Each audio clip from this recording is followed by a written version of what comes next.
Everybody, this is Rob Christian Chronicle. I don't put many videos up. I've got a lot going on.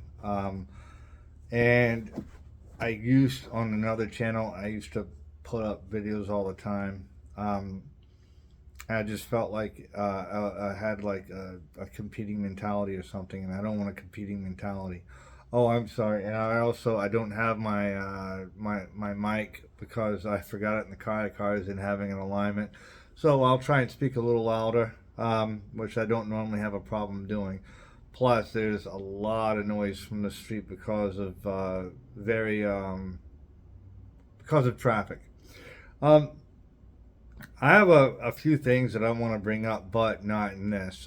What I will talk about here, I went to Harvest Fest in Fort Mill, South Carolina a couple weeks ago. We are in September 2023 now.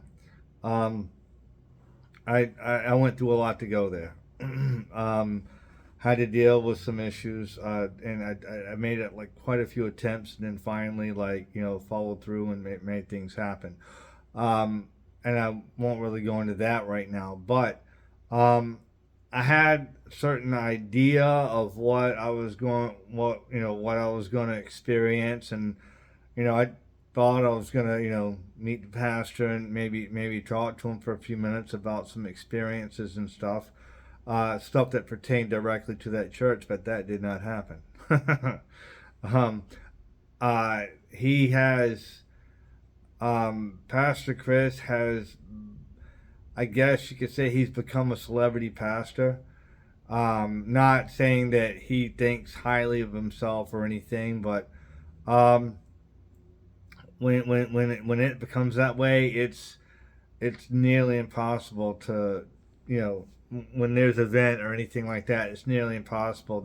He's always chaperoned around by security and stuff, which I was pretty annoyed by. But literally, as I was thinking these thoughts when I was in the midst of them, um, the Lord kept, telling me about things. He kept like he would correct. The Lord would correct me on the spot in my mind, and I was like, "All right, Lord." So with that said, signed up for it. I got on the road. I drove because I didn't want to deal with possible flight problems, which I did have the last time that I went down.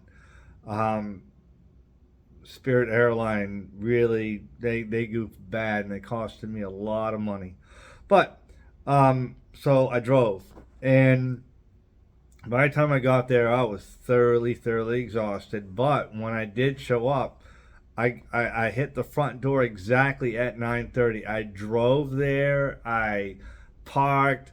Didn't give myself a second to like catch my breath or anything. And I got at the front door at 9:30 exactly. I mean, talk about God timing.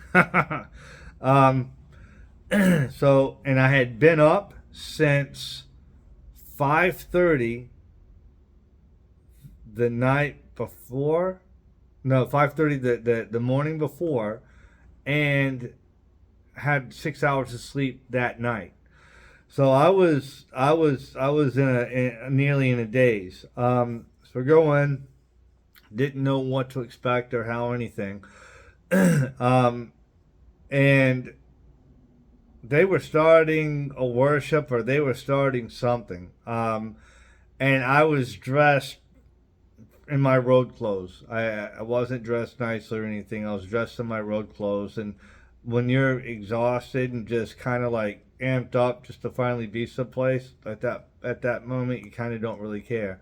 So I think I actually had a Samaritan Purse shirt on, a pair of shorts, and possibly sandals, but I'm not sure. Um, and I got in there. I can't remember if the crowd was there yet or not. But I do know that there was no parking spot, so I had to park in a different parking lot. Um, had no experience with this, didn't know what to expect. Well, there is seating two large rows of two sections of seating directly in front of the stage, facing the stage, and those are basically off limits unless you've already paid for that, which I wasn't aware of. I didn't know how it worked. They have seating off a large section of seating off to, if you're on the stage and you're facing out, there's a large section of seating to the right, and then there's a section of seating to the left, which is lower and behind a wall. And then they have a few ledges or balconies or whatever, but they're walking hallways basically, and they have, well, you've probably seen it on if you watched them online, like they have rooms up in there and stuff. That's actually where I found myself sitting most of the time, because and it's very competitive. If you go there for a conference or anything, it's very competitive for seating, very competitive. I mean, people are acting like they're on The Price is Right or something. There were some things that really annoyed me, and then some things it's like, you got to remember, there's no perfect situation, there's no perfect this or that. You know, people weren't mean, but they were like, it was like playing musical chairs. Like, you have to wait, and like sometimes, like if the event's about to start, like say the evening event, they'll open up the atrium at like 6 o'clock, and when they open the atrium, there's already like just a cluster of people, a crowd of people that are sitting at the gate waiting. And they open up that thing, and then people just swarm in there like it's Black Friday at like Walmart or something. I mean, they just swarm in, and they go and they run and they tag their seat, and it's like, if you're not in front of that line, forget it. So the people had already been waiting there for probably an hour, and I was like, God, dude, it's like no matter what I do, I can't get in my situation, this sweet lady, just very, very sweet lady, she just kind of latched on to me, and like an older sister or something like that, she latched on. She's like, hey, I got a seats down there. I'm like, okay, do I know you? Like, have I met you? I just kind of looked at her bewildered. She goes, you don't remember me, do you? I don't be disrespected if I don't, but who are you? She goes, yeah, you were sitting, we were talking up here last night, up here during another service. I was like, okay, I'm sorry, I'm smoked. I was up for well over 20 hours. She had her seats down there, and so it was on the section over here. Not the so when I said, when you're standing on stage and you're facing out, she got us front row seats on this side. So the first time sitting there, I was like, cool, because like one thing I said, like when I was sitting on the lower level, which is at the first, that's the only thing that was open. I was looking, I was like, well, there's these giant screens I can watch. I'm like, you know what? After all the sacrifice and all the work I did to come here, I'm not going to come down here and I'm not going to watch it on the screen. I came here to be here in person and present. I'm not going to watch this on screen. I didn't complain to people about that. This is just what was in my mind, and I was determined, like, I'm going to know. If I'm going to watch a screen, I can do that at home. Forget that. So Lord opened up windows for me. So she was very, very sweet Southern belle. I think she was from Charleston, and she was like, maybe she said she was like an hour away. She's very, very, just like, she's a very extroverted, like, I don't know how to really describe her, just a very sweet lady. She was taking notes like the entire time, and I don't really take written notes. I pay attention to what's going on and looking around and stuff. So that was one time, and like another, like she kept doing it like a couple times. I did sit upstairs. There were meeting after meeting after meeting, and I was usually very, very mentally tired because I was afraid to leave the place and then like go take a nap or anything, and then like not be able to get a seat when I came back. So I kind of stayed going the whole time. Like a couple times I went back to my truck and like laid down in the back seat and tried to nap that way. And so this is basically my first experience. I grew a lot from that, and I understand. So that was the accommodations. There's always food available. You have to pay for it. They have a cute little cafe, and then they have like catering on the far end of the building that you could go and you could pay for that. So I wanted a way to. I was like, well, I kept looking for Chris, and every time he was either with someone talking to someone, engaged, like talking to people in his circle, or security was whisking him away someplace, but he was never out in the open. And that was like, come on, dude. Like, I kept comparing it to my old pastor where he was always around, but I'm like, okay, well, Rob, let's put this in perspective. This is a conference, and some very well-known, internationally well-known speakers are set up to be here. So with that said, like, security has to be enhanced. So I was like, all right, I don't think I'm basically not gonna get any time or opportunity to like speak to him face to face. And even if I do, it's not like he's not gonna be distracted every 3 seconds. So I was like, I have an idea. I'm gonna write down what I was gonna say. So I went to the gift shop, and I bought a journal. I was looking for a notebook, found a journal. I was like, all right, that'll work. Got a pen, and over the next couple of days, over the next day and a half, I started writing in it, but I was going really slow. And then I saw on the agenda that he was having a book signing, and it was actually. So this was early in the morning when I saw it, and I was like, well, wait a minute. That means like, all right, so I'll just slip it to him during the book signing. So I was like, all right, I need to go ahead and like do this. So wrote a bunch of stuff in there, and it wasn't like a bunch of random stuff. It was stuff that was leading up to that situation, and particularly something that I noticed and witnessed during one of the clips of his service online that helped lead me to deliverance. The Lord used that situation to speak to me because nothing else was getting in. So I did all that, and it was kind of messy, but and I saw the book signing. I'm like, well, I was like, all right, so Rob, so go to the book signing, buy a book, and have him sign it, and then swap it. So I actually have 2 or 3 books because someone else gave me a book for something. I'm like, well, all right. And these books also, they turn out to be outstanding gifts for a friend of mine who's just like, when I showed her the picture of it, she's like, oh my God, it's exactly what I want. I was like, well, good job, Rob. You did good on this one. I did. I showed up, and he looked at me, and I'm like, I'm in my suit this time, and he's like, wow, you look completely different, and like you changed. I'm like, well, I changed my clothes for one. But I let him know. It's like, hey, so the stuff that I wanted to tell you, I just put it in this. I hope that you'll read it and sign this stuff. And didn't really talk to him or anything. I realized his mind wasn't necessarily on like chatting, and there was a line behind me. With that said, I want to let you guys know that the whole time I did have issues, but my issues were not with what was going on, because I was praying for discernment the whole time. I'm looking for what is biblical.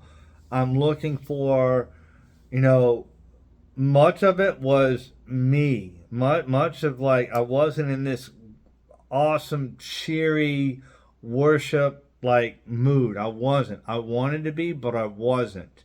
I was tired most of the time, and I was kind of annoyed because, like, I just felt kind of bottled up.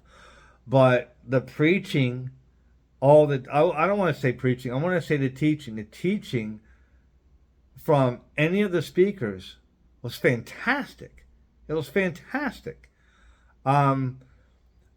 Yeah, so I saw in some of the church reviews that people were complaining about how they talk about money a lot.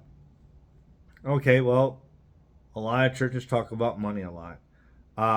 it's just what happens. Are they looking to get rich? No, they're not looking to get rich. They have a lot of projects that they're trying to take care of. And they are quite the practical church, meaning like they use a lot of farmers' wisdom.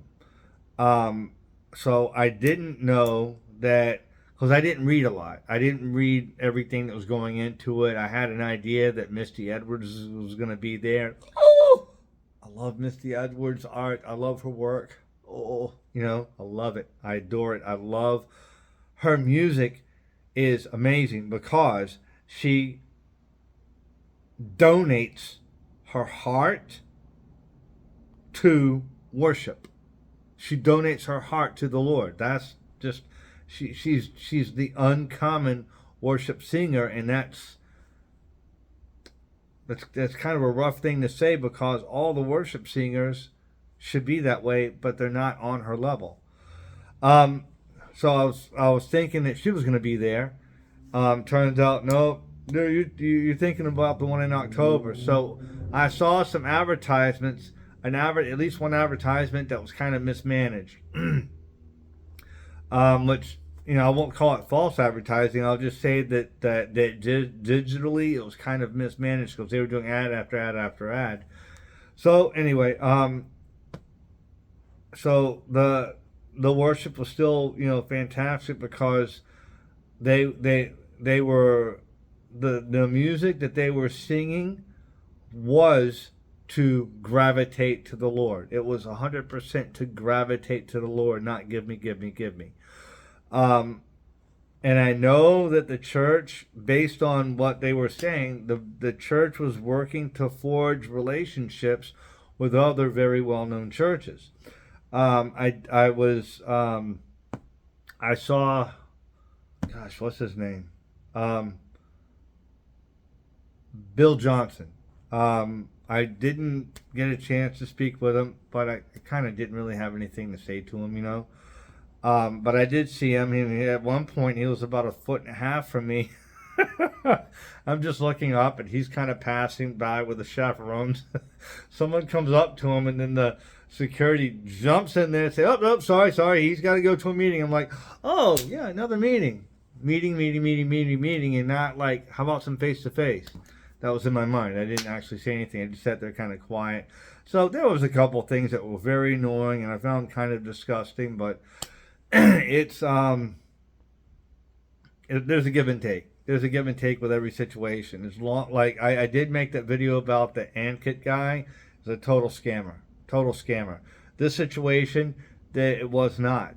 I listened to Bill's, listened to him like right in front of him, and like the wisdom that he was giving and the testimonies that he was giving, he was tired. The guy was kind of tired, but I was like, man, that's really, really good. He wasn't calling out people and saying I have a prophecy for you or anything, because I think that he had surrendered that gift being in this situation. I think he was just there to teach something. Also, who else was it? Rick Joyner? I think it was Rick Joyner. I know these names. I don't know these people. I think Rick Joyner was like the last person to speak, and his speaking was magnificent. He was what I called giving the farmer's wisdom. The farmer's wisdom is hard wisdom. It's strong, hard, love wisdom. And you can go on there and listen for yourself. But I was sitting in a front row, and once in a while I would look up at the screen because I was sitting at his side. He didn't turn his head. He was just sitting and looking straight most of the time. And he would only turn his head like this much, so you never saw his face sitting where I was. You'd have to look up at the screen. So I kept feeling like I want to explode and dance like crazy. I wanted to, but it was like I was being suppressed. I felt inside I was being suppressed. And then I realized it's like, well, it's not their fault. It's not theirs. It is like I have just piled up and suppressed emotion that's just down and pushed and crammed and crammed, and this had to be unpacked. So like I just like, Lord help me the whole time. Like sometimes, and I was just like looking for um was looking for inspiration to like shake me loose or something.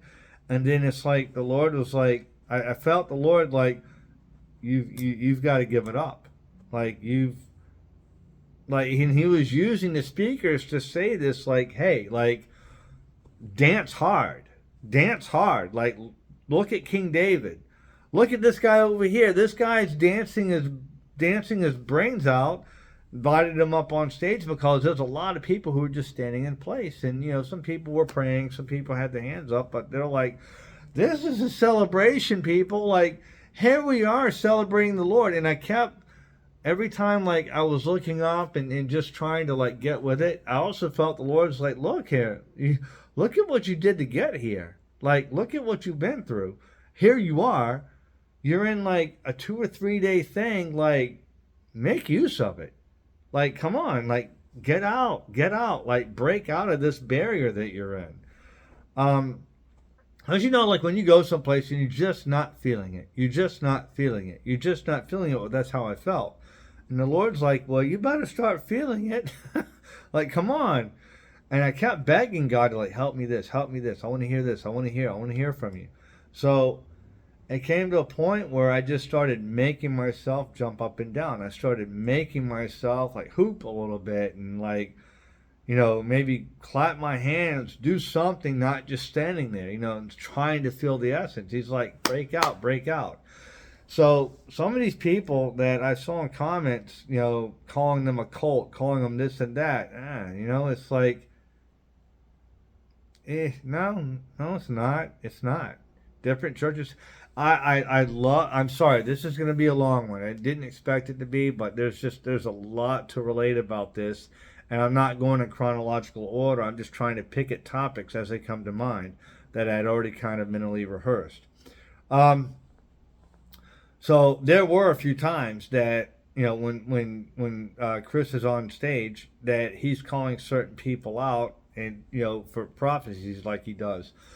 The one that shuddered me, I was in the balcony, and he said he's saying, hey, so I'm hearing something about like abdominal issues or whatever it was, some type of like colon or abdominal stuff, and he taxolitis or something. He says there's a certain name that comes to mind. I don't know what this is, but taxolitis, or I can't remember the name of the word.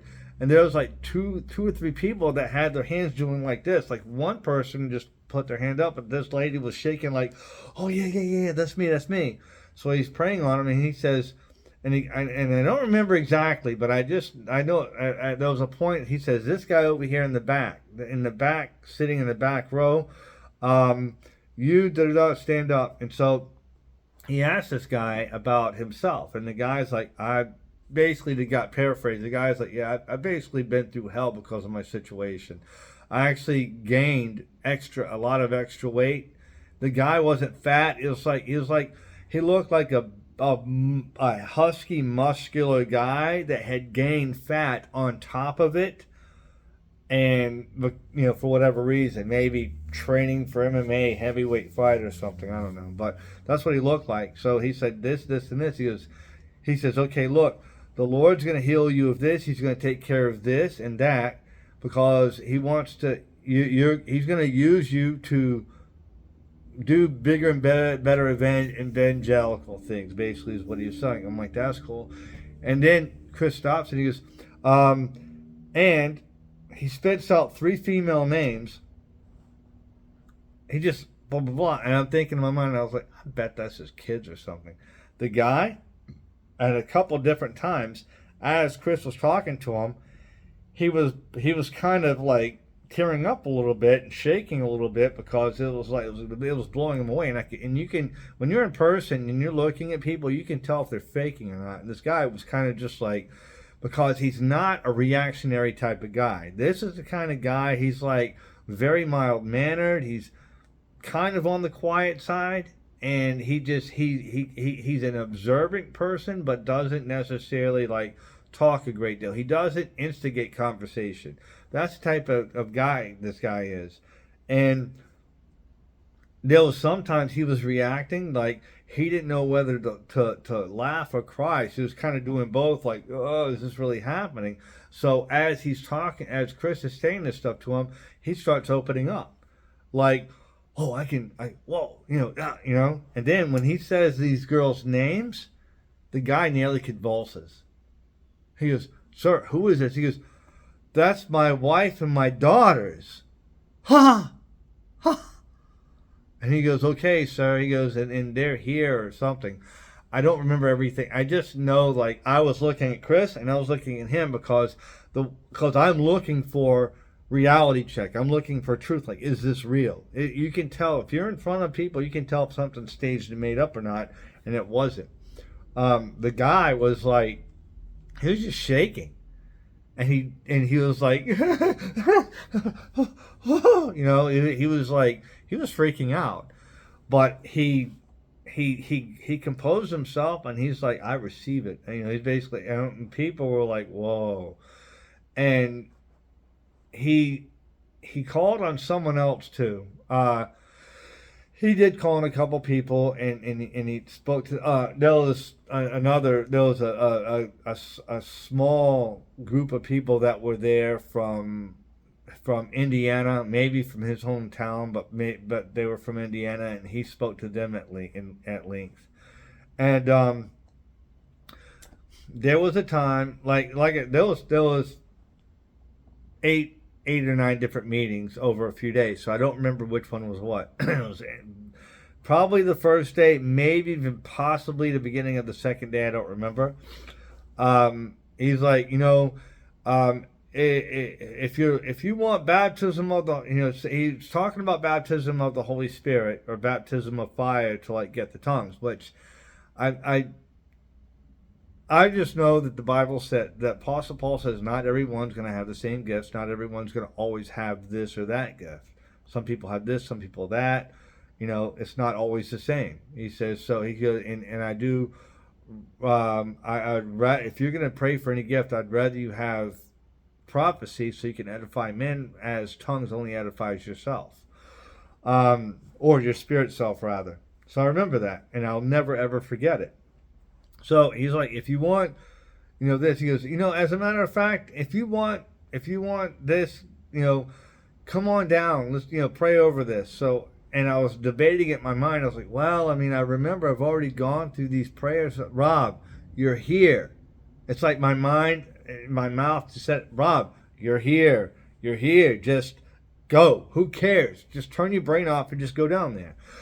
So I hustled down there, and there wasn't anybody really. People were like really, really apprehensive about approaching the stage. So I just walked up. I felt kind of weird, and I felt nearly embarrassed, but I was like, I'm here. I don't care. I went up, and then more people started coming up after I went up there.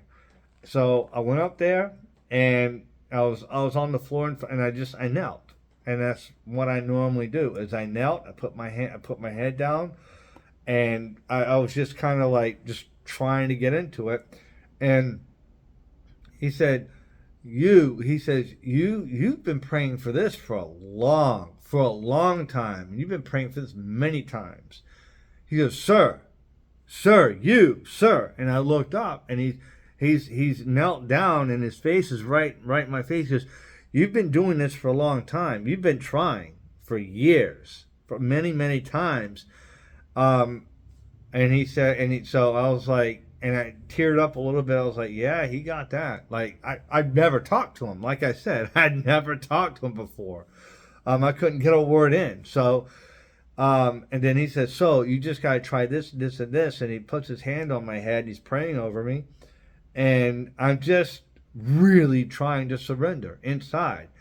And I just looked up at him, and I was like, yeah, see, I've already tried that. I tried exactly what you're telling me. And literally I was like, and I said, the devil came in there and turned it into something turning something else. Is basically kind of what I said. He says, okay, and then like he starts talking about something else. He's acknowledging me and he's speaking to the crowd. Um, and they just go on, and then someone else says, "Oh yeah, you just got to try this," and then and I'm just at that. Then I started shutting down. I started just shutting down. I didn't want to hear this anymore. I didn't want it because I'd already been through that with plenty of people. No, we're not going back to that again. So I'm there though. I'm there. I'm like, Lord, like you. Now I'm done. Now I'm done. You're either gonna do this, or I didn't say that. I did not use foul language with him at that moment, but I said, I said, I'm not gonna put any self effort into this. You're either gonna do this or it's not gonna happen. It's not. And I'm speaking like, so I'm on my knee, and I'm like my hands are on the ground, and my thoughts are so loud that I'm mumbling what I'm saying, but you couldn't really hear from all the shouting around me. And I'm just begging to be into him. I'm just like I'm done. I'm over it. I'm just like I'm disgusted by the situation by now. I'm talking about the situation of like nothing's working. So, I'm all right. I get up. I go back over to my seat after a bit. The crowd was really thick. I made my way back over to the seat. And sometime later, the crowd's gone. And the lady that the lady that I was sitting beside, that was very extra kind to me. I think she was praying with me about, or we were talking about something. We were talking about that situation. And when people say, "How'd it go? How'd it go? Did you get it?" I hate that question. I hate it. I just was like, because I don't want to start explaining to them. Like, I'm just like, not really. Okay, well, you just gotta try this and this. I'm okay. Thanks, man. And then these two women come over from another section, and they're like, "Hey, how did you?" But they're not approaching me on a superficial level. They're approaching me like heavenly. And so they sit down to my right, and they're like, "Did you get it? Did I was like, "Well, I have been through this before," and da da da. And she's like, "Well, we wanted to pray for you because the Lord touched us to pray for you." So and it turned into like us sitting there for about 15 minutes, and like one lady went switched sides and sat over here to my left, and I started opening up. They're like, "Listen, I saw a vision, and in the vision you had like padlocks that were going down your arms, and they're holding you back from something." And I'm just thinking, why would there be padlocks down my arms? Like, I didn't get it exactly, but um, they were speaking, and we were kind of talking, and they're like, "Listen, can we just go ahead and pray for you?" I was like, "Yeah, that's fine." And we started praying, and I know I was crying about something, and I just really started opening my heart, opening up a lot, and like I was crying a bit, and I was trying to talk, so it just sounded goofy. And at one point, I calmed myself enough to ask. I was like, "I just don't understand this. Why is this?" And then when I said that, one lady's like, "Oh man," like, "Oh," like she felt sorry for me, but and I don't like that. But so that situation happened. Um, so there was a few more of those situations going on, and so the lady that latched on, that very friendly lady, she said, "Hey, so like later on at like 3 o'clock, there's a prophetic thing going on." Like, and my first inkling was like, "Yeah, I'm all set, man. I'm all set with that. There's plenty of stuff that's going on, and I just want to rest." But I was like, "Rob, you're here. Take advantage. Why not?" Um, I was like, "All right, let's go take a stroll." So she showed me like where she goes, get here at 3 o'clock because the line starts forming. It goes really long. I was like, all right. And I heard the Lord then say, like, um, get mind reading out of your head. And this is not a crystal ball thing. Like, change your mind about this. Because your mind, like, the reason why, I know what prophecy is. But then people start hearing prophecy, and all they want is a crystal ball. It's like going to a psychic. It's like going to a psychic reading, and like people, I think, subliminally sometimes they start thinking this, and that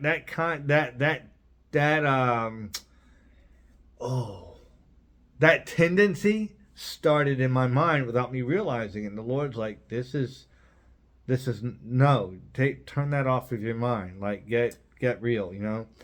So, and then part of my mind was also like, well, I'm only here. I only want to hear what Chris is going to say. It's like, well, wait a minute, hold on. You're not here for Chris. You're here for this. You're here for the situation. You're not here for Chris. All right, man. You gotta get with it. So this is what when you've been sitting for like days and hours, like your mind just starts getting kind of weird. So I show up at the thing. It takes a while. They start ushering people in. Now, I was getting pardon me. I was getting weirded out kind of by the people that were in the line, because there were some people in the line that they were like, yeah, this is what the Lord's showing me about you. And I'm like, look, you're in the same line as everybody else is in here. Like, that's what my mind was kind of just judging him and telling him to shut up and just sit in line with everybody else. But I minded my business. And I had to remember, this isn't, some business festival. It isn't anything like that. Everything in here is supposed to have to do with the Holy Spirit and the kingdom of God. So people had to exercise their gifts as well. So they're like, all right, we're going to start ushering people in in groups of 10 at a time. So show up at the door, and there's another big conference room. You have one large section of rowed chairs on one side, and on the other side, you had a few groups. If I remember, it's probably 8 groups. The number might be different, but there was 8 groups of chairs. There would be 4 chairs, and then like maybe 2, 3. It was probably 4 and 4. 4 chairs facing 4 chairs, and like 8 groups of that, I think. On the group facing this way, the 4 chairs had 4 people with prophetic gifts sitting in them, and so the other group of chairs would be like you and your wife, or you or whoever is going to sit in those, if you're together or something. So I sat in this group for a little while waiting, and then finally they're like, okay, you come on, and it was almost like speed dating. It was just like a weird setup. But again, just because it's not what you're used to, or you've never experienced this before, does not mean it's not right. If it does not challenge Scripture, if it is in parallel with Scripture, don't worry about it. Just because the method is different, don't worry about it. It's okay. It's a big world out there. There's more than just the conventional church has taught you. So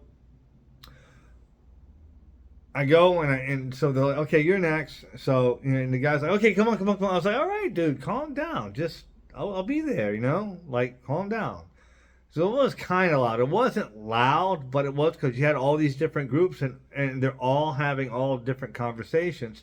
We're trying to keep it kind of low, but then there's like 2 or 3 guys in there that are like, yeah. It's like, dude, calm down. So I sit down in front of my group, And I turn on my voice recorder because we're told turn on your voice recorder. You cannot have visual, but you can have a voice recorder on, and we do encourage you to turn on your voice recorder so that you'll remember this stuff. So I turned mine on, and we introduced it, hi, how, everything. I was like, so if you don't mind, I'd like to begin with a prayer. They're like, well, okay, because they're not used to that, and I had a feeling about that. So I prayed over the situation and I asked the Lord to reward them with a prophet's reward. And they're like, thank you very much. All right. So they told me like basically the gist of it, and they talked to me for like 30 seconds. And then we went to quiet mode for a second, had the voice recorder on. We went to quiet mode for a second to see like how the Holy Spirit would reveal to them. And I am very skeptical of people with prophetic gifts, or the people who say they have prophetic gifts, because I've been through that a lot too. So, start listening to them, and what I noticed collectively, I was hearing stuff from my past. I was hearing stuff that I was currently in, and also hearing stuff that I had personally experienced during this convention or during this conference. And when one of them said, the Lord's going to start sending women to minister to you, I'm like, well, that's kind of interesting. I did not speak. I tried my best not to convey if they were right or wrong about anything, but I did have a couple of emotional reactions to things. So some things went like right here. So they said about the women ministering to me, and I'm just thinking inside, well, that kind of hit the nail on the head, because just during this conference, women have just been ministering to me. Like the one lady and then the two ladies that came over, and they just wanted to comfort and to pray and talk for a minute and stuff. And I was like, so that's definitely on.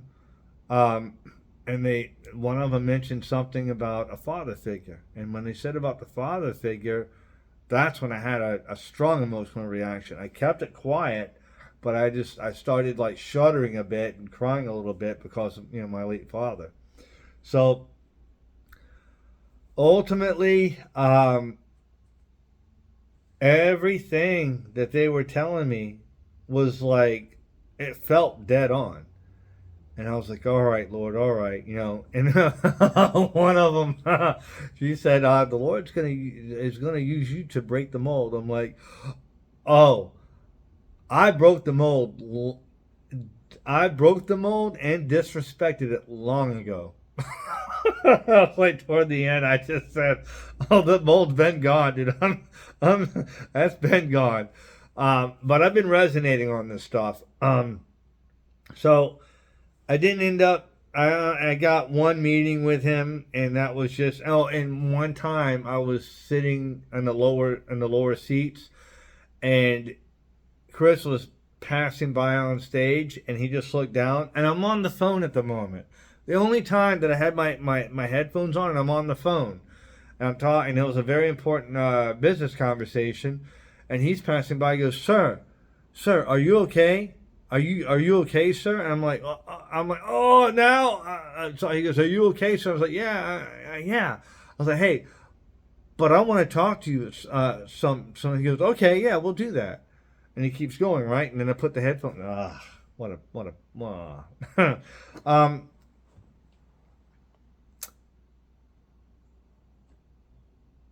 I signed up for.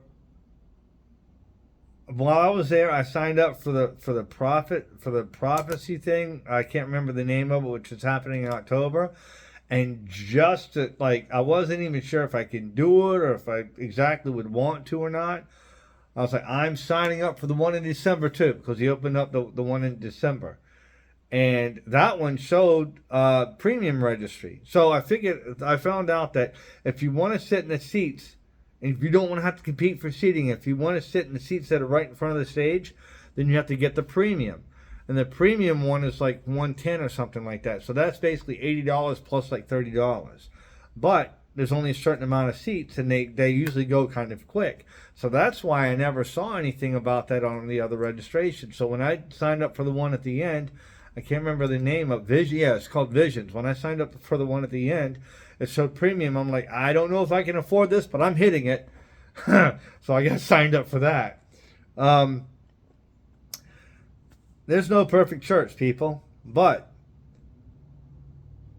I like that place. I like that place. I adore how Chris teaches. It's almost like a lot of times when he's speaking, he finishes my thoughts. And I don't think like most people. I don't think like other people.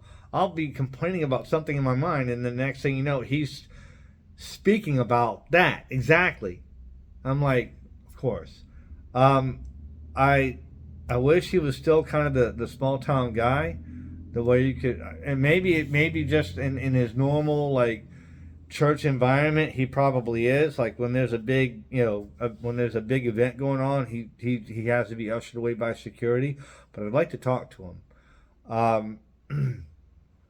Well, I gotta go. I'm sorry this has been kind of like hit and miss and fragmented, but I wanted to convey my experiences of going to that church during a conference. There's they talk about money, and they talk about sign up for this, sign up for that. I mean, there's no perfect church. There isn't, but the Lord is working. The Lord is working, and that is the only time that I've considered. I would move to South Carolina for that place. Not out of idolatry. It's just there's so much to learn. There's so much. It's like that's a place that you can grow. But there's just so much to learn, and especially to grow in the gifts. And South Carolina, speaking of the country, South Carolina is not a very, very significant state, meaning people aren't migrating there like crazy like they are to North Carolina and to Florida and say Nashville or someplace. And I want to get away from this obnoxious, congested, constant traffic of the Boston area. There's like, you can't go to the beach, you can't go to the mountains, you can't go anywhere without motorcycles and without really loud, obnoxious motorcycles and loud engines just constantly like destroying the scenery. There's no quiet any place, and any place that there is quiet, you can't afford to be there anyway. So that's one thing. I've just gotten in my life to where like I want quiet living. I want quiet living. If I want to, and it's like I want to be able to enjoy freedom and things like this. I mean, I do enjoy freedom, but all right. So this is the first time I think in my life that it's like, you know what? If there's the opportunity, if there's a complete, employment and housing and everything opportunity in a place that's kind of out in the country, no more than, say, 45 minutes drive from the church, I'm in. I'll do it. God willing. I gotta go. I'm hoping that, I did not ramble too much, but I didn't. I know I did not. I know I just kept. I just hope this will resonate with someone, and this will encourage someone. I'll put more up. But I got to go now. Be blessed.